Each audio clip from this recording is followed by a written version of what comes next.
Hello, my name is Tanner Carmichael, and I'm here to talk to you today about how violent video games do not affect aggression from people in real life. Do you think video games make people violent in real life? Sometimes it seems that way. What about you? Yeah, it seems to be a trend. What about you? Sometimes. Well, I can see how you two may feel that way, but in my opinion, I believe that violent video games do not cause aggression for people in real life. First, I want to define the word aggression so that everyone has a clear understanding of what aggression actually means. Aggression is the hostile or violent behavior or attitudes towards another person. David Kushner from Electronic Gaming Monthly says that violent video games do not affect violence in real life. A study that was conducted to measure aggression in response to violent video games resulted in showing no evidence of aggressive attitudes, thoughts, or increased aggression.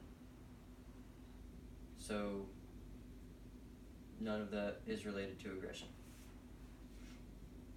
Douglas Lewenstein, from a testimony before Snead Community on Commerce, says that research suggests that people with different character traits tend to choose different games that they like to play.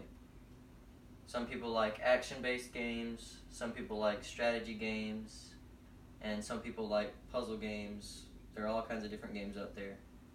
But most people, if they have violent tendencies, choose to play violent video games.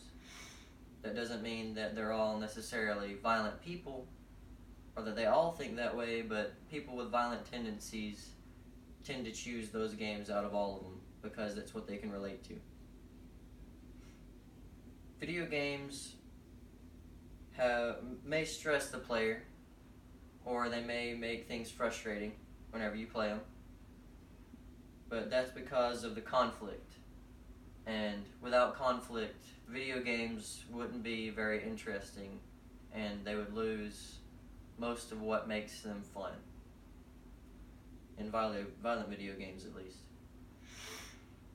Now, video games aren't real, and the violent actions that are seen or that you may do in the violent video games should not be translated into real life action. And I would assume that most people would think that way morally, so that no one actually does those actions in real life. Video games is a good way for people to express their feelings or their impulses, whereas in real life, people can't express those impulses or feelings as easily unless they're talking to their friends or family.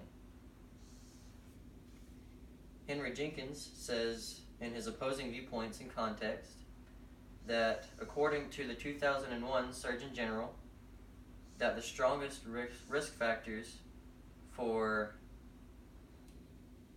school shooters are their mental state, like the way they think, if they have aggressive thoughts.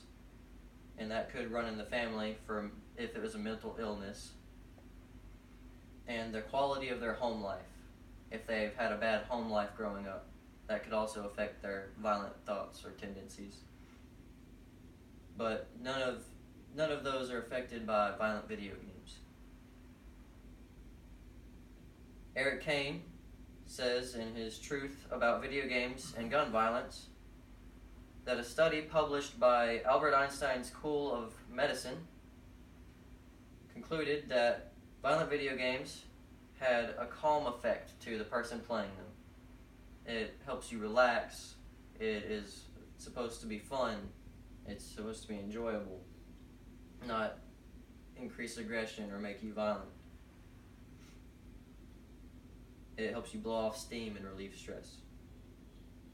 Gerald Block, who is a researcher and a psychologist from Portland, Oregon,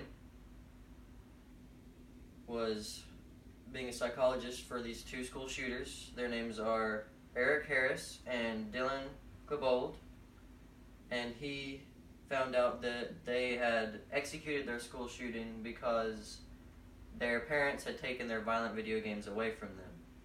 And that was their way of expressing their violent tendencies and their feelings of anger. That was their way of getting it out of their system or blowing off their steam.